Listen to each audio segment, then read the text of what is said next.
Bonjour Marlon.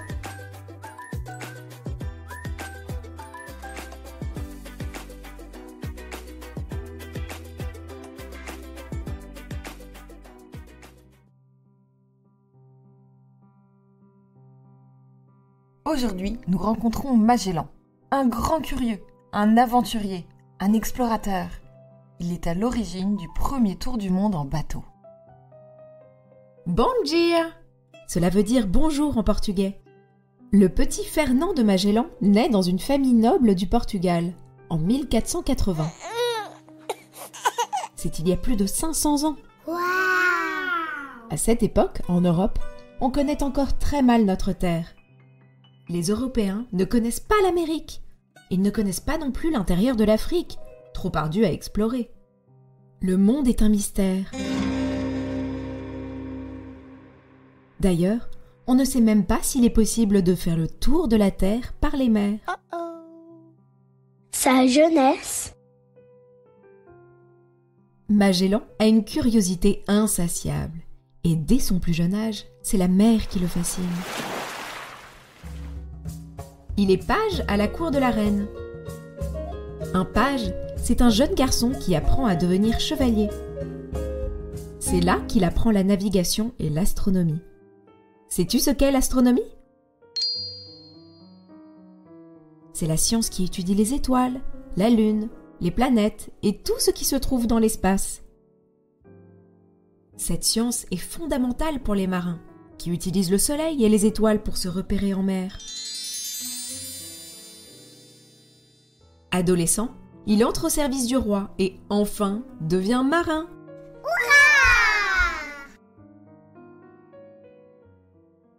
Ses premières courageuses explorations. Magellan fait partie d'une expédition vers les Indes, pour la ville portuaire de Malacca. À l'époque, le commerce des Indes fait rage et les Portugais veulent en prendre le contrôle. Or, le sultan de Malacca apprend leur arrivée imminente. Il entend que les Portugais sont sans merci et n'hésitent pas à faire preuve de violence pour parvenir à leur fin. Le sultan convainc donc sa population de tendre un piège à l'équipage, dont Magellan fait partie. Il feigne de les accueillir généreusement afin que les Portugais ne se méfient pas. Alors, ils les attaqueront. Les Portugais accostent à Malacca et sont en effet fort bien accueillis. Tandis que les matelots partent visiter la cité, les capitaines restent sur les navires. Or, l'un d'eux soupçonne très vite le complot. Il ordonne à Magellan d'aller prévenir le chef d'expédition sur le vaisseau amiral. Magellan s'y rend en chaloupe. Les Portugais se préparent. Ça y est, l'attaque des habitants de Malacca est lancée.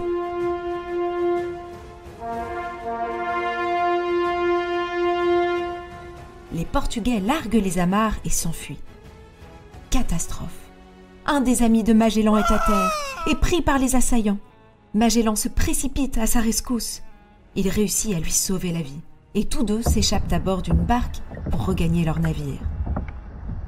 Quel immense courage! Hélas, beaucoup d'hommes ne sont pas sauvés et c'est une défaite terrible pour les Portugais. 2 ans plus tard, les Portugais prennent cependant la ville de Malacca et Magellan fait à nouveau partie de l'expédition. En 1512, Magellan retourne au Portugal. Cela fait 7 ans qu'il navigue et il ne reconnaît pas son pays. Le Portugal a incroyablement changé, s'est enrichi grâce au commerce des Indes et grâce aux exploits des marins. Malheureusement, il découvre que son pays n'offre aucune reconnaissance ni récompense aux navigateurs comme lui. Le roi Manuel Ier rejette en effet plusieurs fois les demandes de Magellan d'avoir accès à des missions à la hauteur de sa curiosité. Mais il ne renonce pas à ses rêves d'explorateur. Magellan a besoin de la mer pour vivre. Écoute plutôt ce qu'il en dit. La mer est dangereuse et ses tempêtes terribles, mais ces obstacles n'ont jamais été une raison suffisante pour rester à terre. Puisque le roi du Portugal ne le soutient pas, il quitte alors son pays pour l'Espagne. son défi le plus fou. Magellan a une idée qui le taraude depuis quelque temps. Il faut dire qu'il a énormément étudié l'astronomie, la cartographie, mais aussi toutes les précédentes expéditions de grands navigateurs. Il est déjà allé aux Indes par l'Est, c'est-à-dire en contournant l'Afrique. Il veut maintenant aller aux Indes, mais en passant par l'Ouest, c'est-à-dire en contournant les Amériques. C'est un défi totalement nouveau à l'époque, et totalement fou. Car tu te souviens, on ne sait même pas si les mers vont au-delà des Amériques. Le roi d'Espagne, Charles Quint, finit cependant par accepter que Magellan mène cette folle expédition. Et pour cause, cela permettrait au royaume d'Espagne de faire commerce avec les Indes, sans utiliser le même chemin que le royaume du Portugal.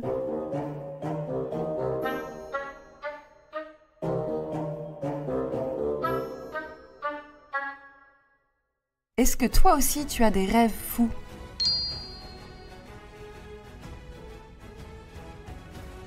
En 1519, Magellan prend la mer avec 5 navires et 240 marins.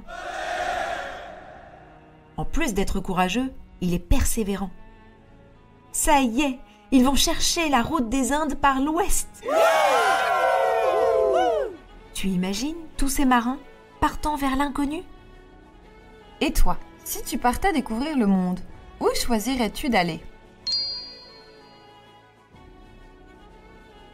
Son voyage et ses épreuves. Après plusieurs mois de navigation, les navires arrivent à hauteur de l'Argentine. Là-bas, c'est le cœur de l'hiver et les conditions sont rudes pour les marins. Magellan décide donc de trouver refuge pour l'hiver dans un estuaire abrité. Un estuaire, c'est un endroit où un fleuve rencontre la mer, protégé des vents et des grandes vagues. Plusieurs capitaines et matelots commencent alors à douter de Magellan. Ils ne croient plus pouvoir trouver un passage jusqu'aux Indes. Ils décident alors de se débarrasser de lui.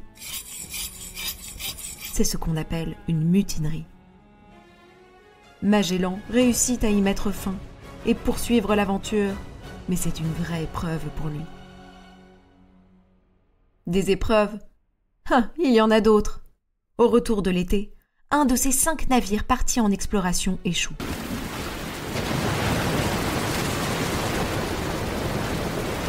Il ne lui reste alors plus que 4 navires. Les 4 navires, menés par Magellan, pensent alors avoir trouvé un passage leur permettant de dépasser l'Amérique pour continuer leur route. Un passage de mer au milieu des terres. C'est ce que l'on appelle un détroit, le fameux passage que Magellan espérait. Mais vois-tu, un aventurier doit être courageux, persévérant et patient. Quand les 4 autres navires s'engagent dans le détroit, ils ne savent pas s'ils pourront ressortir de l'autre côté. Le passage est difficile. Les eaux sont sinistres. Les falaises autour sont effrayantes.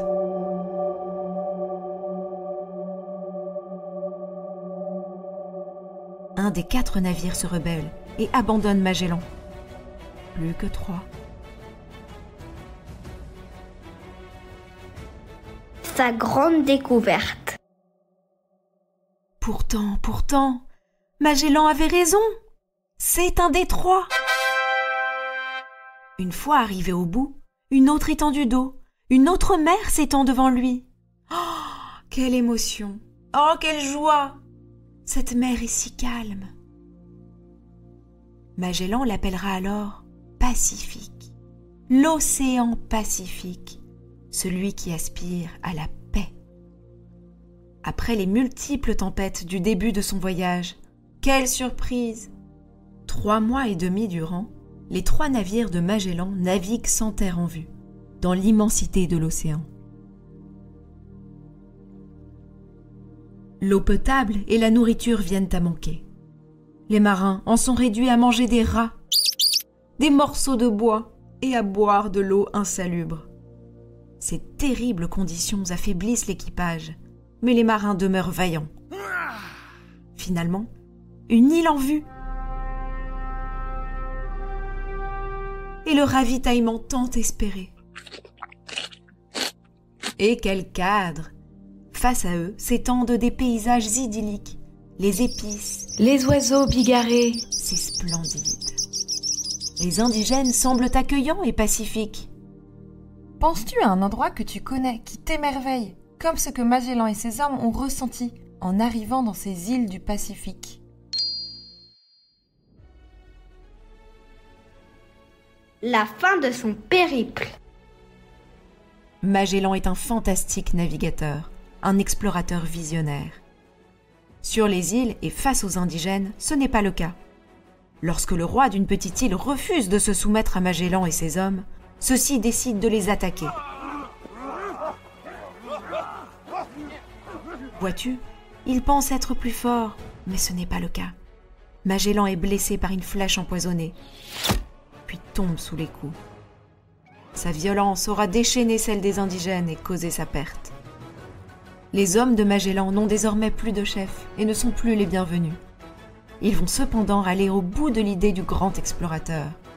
Et ils vont reprendre la mer par l'ouest, arrivant jusqu'en Espagne.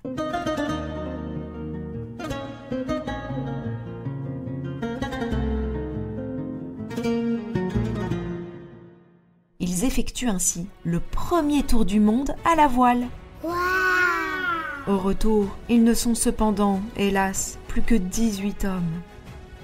Magellan est un personnage extraordinaire, courageux, curieux, à qui nous devons beaucoup. Mais son périple a aussi compté de nombreuses erreurs, de la violence et des revers. Alors souviens-toi, comme cela a bien souvent été le cas pour Magellan, que ta curiosité soit toujours au service du bien. Et toi, quels sont les explorateurs d'aujourd'hui que tu admires?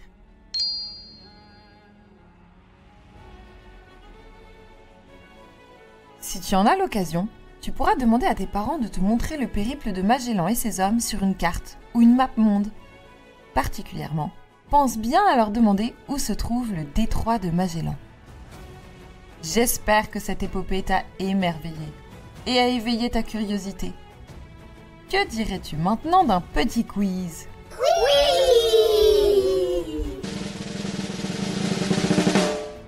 Le quiz de Marlo. Fernand de Magellan est-il né dans le royaume du Portugal ou dans le royaume d'Espagne? Il étudie enfant la science des étoiles et des planètes. Est-ce l'astronomie ou la planétomie? Magellan et son équipage sont-ils les premiers à réaliser un tour du monde en bateau ou un tour du monde en tapis volant? Quand ils sortent du détroit de Magellan, les marins arrivent dans un immense océan tout calme. Magellan l'appellera l'océan catastrophique ou l'océan Pacifique. Magellan meurt car il est touché par une flèche empoisonnée ou par une fusée?